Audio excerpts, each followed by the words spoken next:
Good afternoon, good morning, or good evening.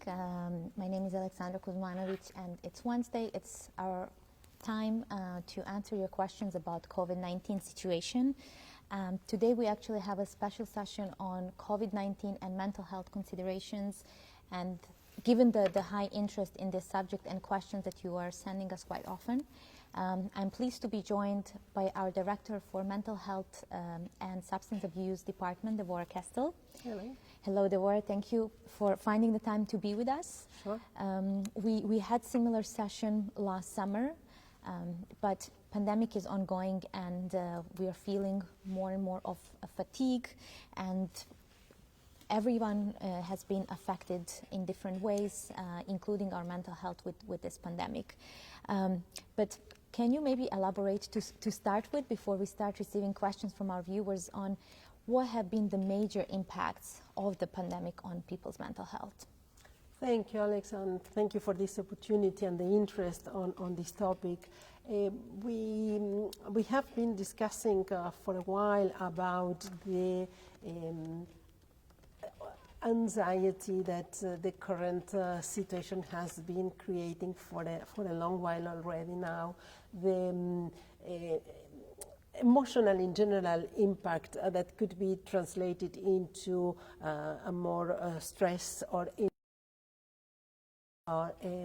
some specific issues related to coping mechanisms that were used to face the challenges that we have in terms of isolation, in terms of lack of contact, the fear that we felt for what was coming, and the uncertainty that we still have, because now we know a lot more than what we knew back a year ago, but still we don't know when and how this is going to end, and it's still uncertain who close to us will be impacted and what will be the consequences of all of that. So again, the manifestations may change from one to the other, but basically we see, we hear, we read about most of us being somehow impacted in our mental health. Thank you, Deborah. And do we know, maybe from previous global crisis or emergency situations, which populations are the most affected? Is it children? Is it young adults, elderly? In this situation in particular, for long, older people had to stay at home and no have contact with other people, so it may be additional anxiety or stress. So do we have any learnings from before that we are seeing now? The learnings from previous experiences are maybe not so easy to translate into this one, because this has been particular, but you named children, you named adolescents, you named older adults. I'm afraid that maybe nobody has been excluded from this, because children and young adolescent kids not going to school, or the challenges of schooling at home, for example, parents also taking care of that, women frequently doing a number of jobs at more jobs than what we used to at once, but also older adults, as you said, people being isolated. My mother, 83 years, has been out only to go to a medical appointment, otherwise is locked at home and on her own most of the time, just to bring it to the personal aspect. But so it is a bit everybody that has been affected. Thank you. And you mentioned women and staying at home, children not going to school, and still having to do work throughout the day. And I've been on many calls with my colleagues from around the world who have children making noise around, and they are not sure what they're doing when they're playing, and I really admire for managing house, work, and children at the same time. And not everybody has, from those who have the opportunity, like ourselves, to work in this current situation, not everybody has the opportunity to face flexibility in that context. So not for everybody it's easy to have the kids jumping on their lap while they are having a meeting. Some contexts are more flexible than others, so it has been a serious challenge for many. Thank you, Deborah. I would just remind our viewers that they can ask questions if they're watching us on Twitter by using the hashtag AskWHO. If you're watching us on Facebook, LinkedIn, or YouTube, as usual, you can ask questions through the comment section. Devorah, we mentioned some contexts and population groups that may be under more stress, pressure, and anxiety. What are the drivers of anxiety in the pandemic that we can identify? We named some earlier. Definitely the fear, definitely the not knowing what is coming next. When is this going to be over? The fatigue that you mentioned also earlier. We are also talking about losing loved ones. We are talking about people next to us getting ill, sick, and not knowing what's going to be the outcome of that. Plus the isolation, the challenges of not being able to live our life as we used to. Each one of those facts will have an impact on our anxiety and how do we manage it. And of course, as everything, I mean, we have witnessed that the pandemic does not distinction in terms of groups of population that is affecting, and the same is valid for mental health. But at the end of the day, you may have less or more resources to cope with those challenges, right? So depending again on what is the background, what is the context you are in, how well or not so well you will manage that anxiety. Thank you, Devorah. And on Monday, Dr. Tedros mentioned that we reached a very sad milestone of losing over 3 million people to COVID-19, and he reminded us that actually behind every of these numbers is a tragedy for a family, community, nation. And we can't forget as well that so many people are actually grieving after losing a loved one. And what may be some supporting mechanisms for those who are in grief and who may have been even more under stress because of economic loss, not being able to see friends and family, to get support that they need at this moment? This is a very difficult situation for everybody, as we are saying, and particularly for those who lost someone, a loved one. And I think that what is important is that we allow ourselves to grieve, precisely. We may be going through a very difficult time, and we need to allow ourselves to be sad, to be not able to do things as we used to find alternative ways to process this loss. Because we, depending the culture we grew up in, we have been used to one way of dealing, for example, with the funeral, with the entire process of saying goodbye to a loved one. Well, some of those rituals may not be feasible at this point in time. We need to find alternative ones. So we need to find the time and the moment alone or in distant contact with someone we love, to go through the person we lost, to go through our memories, to go through the issues that make us feel, I'm sorry, I have my own experience there as well, but the issues that make you feel that you are paying the respect and expressing the love for the one you lose, no matter what is the situation outside. It's an internal process at the end of the day. Being with other people you love is very important. If you can't be physically together, well, you can be in contact by phone or writing or any other way that we can. That is as well very important. And there is going to be, going to come the time when we will be able to go in the traditional way and pay the respects that we are used to. Thank you. And here is just a feedback to this from Lynn Lavorna Mecrea, watching us on Facebook. Excellent discussion about grief process from unexpected loss. So just wanted to share this feedback. Thank you. And I see a next question from Holly Plummer, also watching us on Facebook, saying that the anxiety of being separated from your family, not being able to hold or hug them, the overall concern for everyone and their health above and beyond your own. Yeah, totally. I fully agree. I think that we are aware of that, and being aware is the first step in feeling a bit better already, right? Devorah, how people who already have some mental health condition and who need help and support, do we know if and we know that not everyone has access to mental health care, and that we've been working a lot throughout past years to raise awareness, reduce stigma, and to encourage people who need help to seek it. How this pandemic has impacted that work, and are we seeing that people are having even less access to healthcare, and how we can help someone if we know them in this situation, if they can't really reach the care?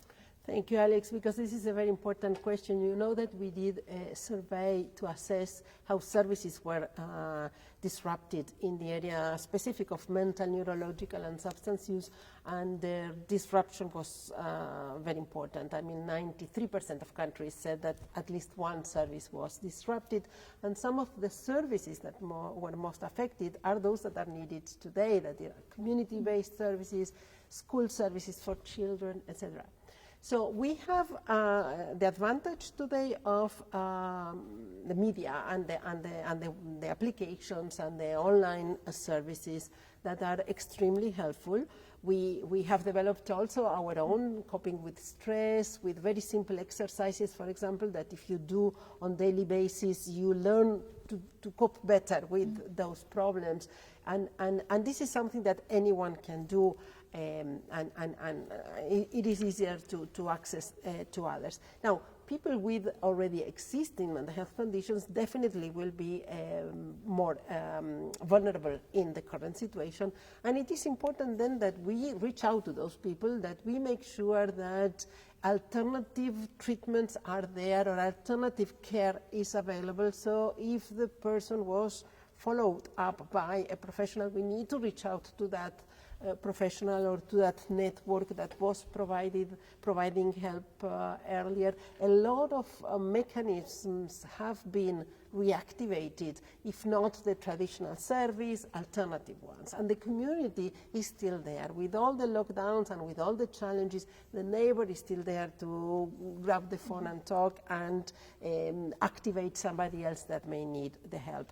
It is important that there is continuation of medicines, if that was part of the deal before, and then how to make sure that those medical treatments are still available. And there are, again, ways to learn how to help others. We have plenty of tools that we made available together with partners, and I invite everybody to look at our website. Maybe we can add later the link where you can find really helpful and easy to manage information to help others and to help ourselves as well.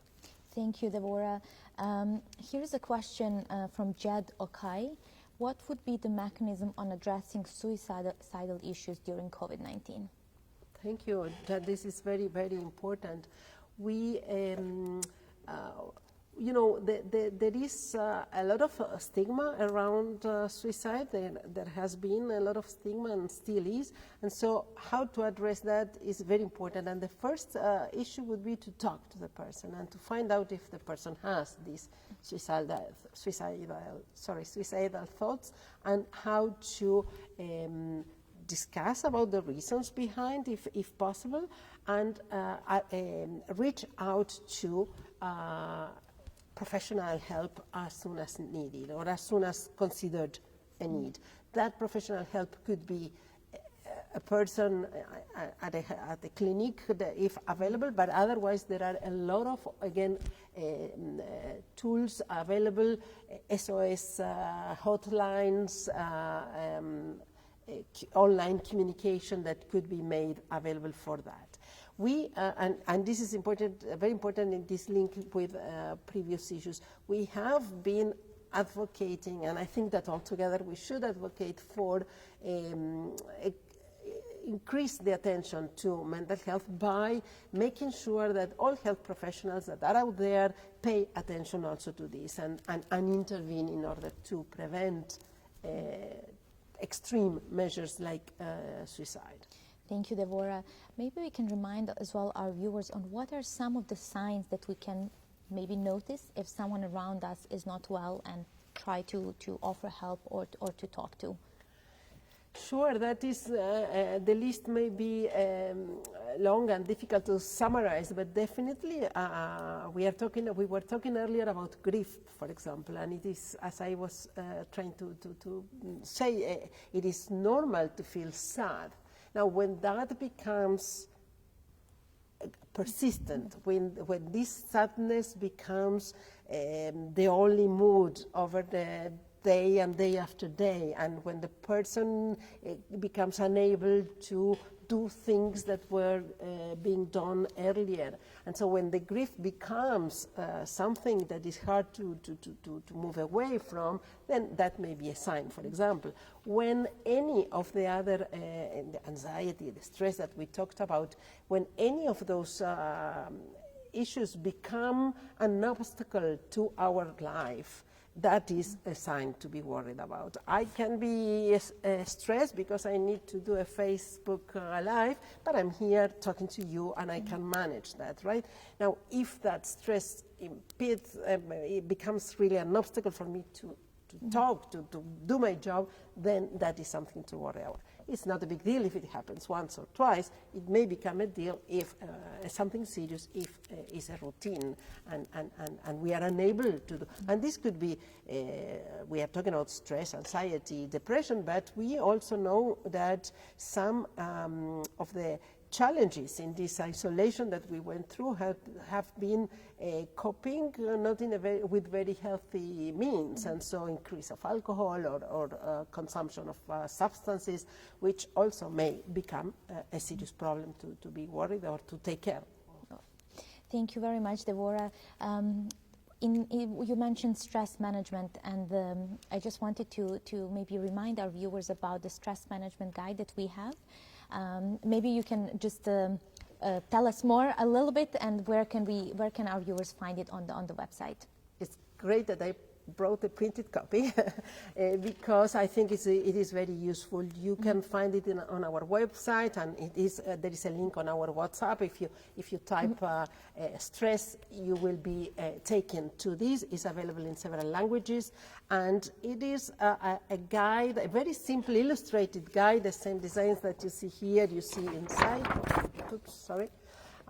And it takes you through a different exercise, very specific. Everything is based on scientific evidence, and a very specific exercise that guide you on how to deal with that stress, how to manage the stress. The reasons behind may not completely disappear, but you learn how to deal with them. And that is really a helpful exercise that you can spend 10 minutes every day doing, and then you will learn how to manage with that automatically.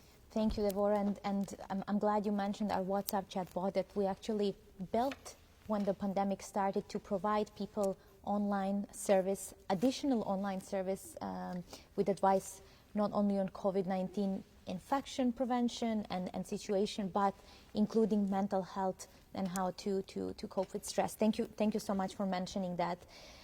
We are receiving a couple of questions about health workers and what has been done to support health workers who are on the front line of the pandemic to cope with stress and the pressure and grief as they are facing directly people who are losing their lives.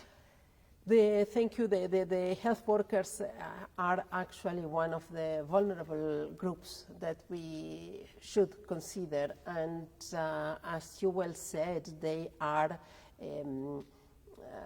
prone to any of these issues that we were talking about as anybody else, but they are more exposed than many of us to the challenges, to the stress, to the losing people around. I think that some of the issues that we advise for ourselves in terms of taking care of our own mental health are very relevant for them. First of all, to try to find some time in between their shifts, to have a decent routine in their working routine, to identify time to do something for themselves, something that is pleasant, to find time to communicate with their family, friends, loved ones, to find space to talk to each other and to share the difficult times that are there. But then it is also very important for managers of those health workers to make sure that some of these spaces are given. And also, at this point in time, I will expect many more health workers to first responders to receive, and that's again responsibility of managers, to receive basic psychological first aid guidance, to receive basic tools to take care of themselves and to listen and take care of others. If I can go with another personal anecdote, I have a very dear colleague, a friend whose mother, 80 years old, healthy woman, got sick, and in a few weeks she was gone. But during those couple of weeks that she was in a hospital, my friend was trying his best to be there. And there was no way that the health workers could find any way to facilitate that communication. And my friend was calling me saying, you work at WHO, you're mental health, how can this be, what can we do? And I think that we need at this point to everybody, we hear a lot of good experiences from many places and many health workers doing things to make this human contact possible, whether it is by sharing a piece of paper if an iPad is not there for a video call, something that will bring both sides of the health personnel himself or herself also some kind of relief of feeling that we are doing something else when not much can be done. So a bit of this compassion that is felt can come out, can be demonstrated, and that will be very good, healthy for them and for those around. Now when you mention this, I read a story about one hospital in Brazil, and I think they are treating children who get sick with COVID, and how health workers collected money and bought some tablets so that actually children can see their parents and parents can see them, because also when children don't feel well, they want their parents to be there and to that calms them down. So just one anecdote on an amazing example of what health workers are actually doing. And in many other cases you see similar examples in homes, for example, for older adults, that you see that there is this effort in trying to find ways for them to understand that they have not been left alone because of lack of love, but it's the situation, and that sometimes is hard to understand. So there are plenty of examples from health workers doing amazing job, apart from the specific treatment that is offered. We are talking about the other elements that help the mental health of the health worker, of the patient, of the family members. So there are these actions that should contribute. Thank you very much, Devorah. Here is the question about children. We mentioned that children are very affected as well in the pandemic. So a viewer from LinkedIn is saying, this pandemic is hard for all of us, but especially children. How can we talk to children about coronavirus without making them more anxious? Well, I have a good answer for you, and it's again a suggestion for you to look at another material that we developed that is called My Hero Is You. And this is a story book for kids that through this fictional character that is Aryo, that is some kind of a dragon, we explain to children how to, what is going on and how to deal with what is going on. And it's I really recommend it. It has been translated in 137 languages, so it's very popular, and it's a good also tool to communicate for carers or parents to read the story to the kids and to explain in an easy way what is going on. So that is one example. I'm sure that there are many others out there that are facilitating this explanation of the situation without generating more fear or anxiety. Thank you, Deborah, and I thank our viewers really for great questions. And we'll share the links to all the tools that you mentioned afterwards, so that they can actually access if they haven't had a chance to access it before. Here's a question from Hassan Tarabai. Is there? So he's saying that at a local level, local communities, there is a huge emphasis on vaccination efforts, and there's almost no attention given to mental health. So is there some plan to overcome these obstacles by encouraging and working with local authorities to focus more on COVID-related mental conditions and ways to deal with it? Thank you, Hassan, for that very important question, because we say in the same way we are emphasizing the need to wear the mask and the physical distance and the washing the hands and the vaccine. Similarly, we need to take care of mental health, and there are things that can be done. You know that we work mostly with governments, ministries of health and national level, and so there is an effort, and many countries are aware of the situation, and they are committed to improve the work they do on mental health. So there is an effort that has been recently developed, and that we hope it will translate soon into action, not only at the high national level, but also at the local level, the community level. There are things that can be done. We need to work around them to make them happen. Thank you, Deborah. There were some questions coming about, do we know if people who have been infected with COVID, that the infection or disease have had some psychological consequences? You know, we are monitoring a bit the situation and collecting the information that is being produced. We do see some symptoms of fatigue and some neurological issues that could be lasting long. Some depression as well that it could last after for a few months, but it is still soon for us to talk about the consequences. We are still in the medium term. We are observing, we are collecting information, we are looking at what is happening. Similarly, the numbers of people with all these mental health issues we've been talking about has been increasing, but as situations go back to some kind of normality, some numbers may go down again, others will continue. So we still need to be alert and see what is really happening. Thank you. Thank you very much, Deborah. You mentioned this stage of that we're all going through fatigue, and we are seeing for a longer time that in general people are in fatigue. To continue practicing the measures to stay safe from the virus, and that people are, I can't do this anymore, and I don't want to do this more, and when we're going to go back to normal. And we don't see that the end is close. We do have the tools, but we don't know. So what would be your advice for our viewers and for people around the world, how to cope with fatigue? How do you cope with this fatigue?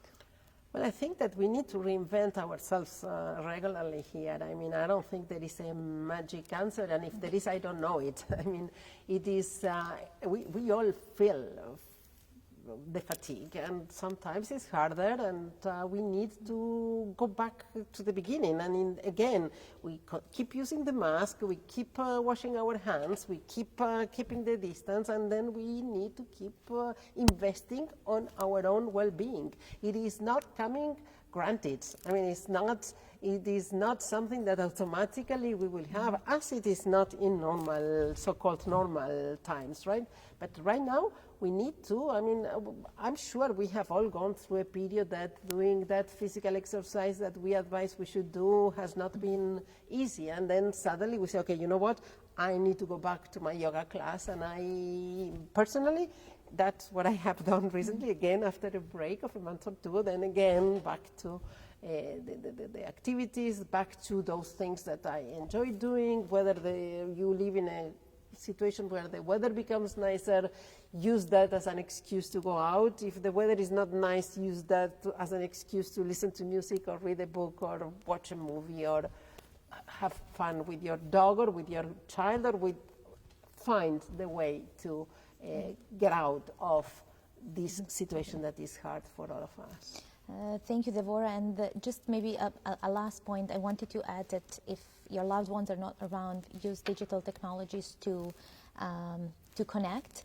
But using digital technologies and overflood of information can also create an anxiety.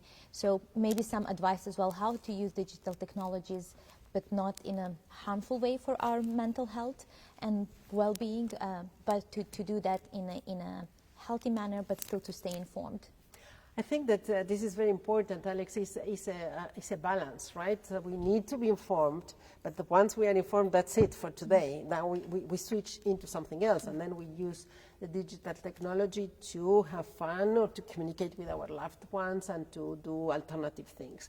I always want to emphasize that not everybody has access to digital technology. Maybe those who are watching us now do have. But we always need to keep in mind the communities that do not have that access and how we need to put in place mechanisms and resources that are valid also for those who don't have that access. So a balance between things is always the healthier option there. Thank you, Devorah. And I think given all the messages and the main message, I think you would maybe agree with what our viewer HR Hatton has written. Self-care is a priority. Absolutely. So that even as we're going through the very hard phase and crisis, that as we are taking care of others or are being worried about others, but that we need to take care of ourselves in the first place to get through this. This is absolutely true. It's true always and everywhere. Now it requires a bit more effort from our side in order to make sure that we get there, in order to make sure that we don't let it go, that we don't abandon ourselves to a situation that is hard. So how do we make sure that, and we can do it, we can cope with a terrible situation. The human being is strong in nature. We adapt, we find our way, and we overcome challenges. That's in general who we are. So this is one more opportunity to show that. Thank you, Devorah. And I really thank all our viewers from Poland, India, Sri Lanka, Bangladesh, UK, Switzerland, France, South Africa, Canada, Timor-Leste, Cambodia, Pakistan, Egypt, Slovenia, Germany, Argentina, your country, Rwanda, Jamaica, Kenya, Iran, Peru, Cuba, Haiti, Brazil, Togo, Japan, Laos. So it's really a long list, and I really thank you all for watching us. I would advise to please follow our guidance, the updated information on the website, social media channels, not only on how to stay safe from COVID-19, but how to cope with all the stress and anxiety and fatigue we are all going through. And as Devorah and our viewers said, self-care is priority. Thank you. Thank you.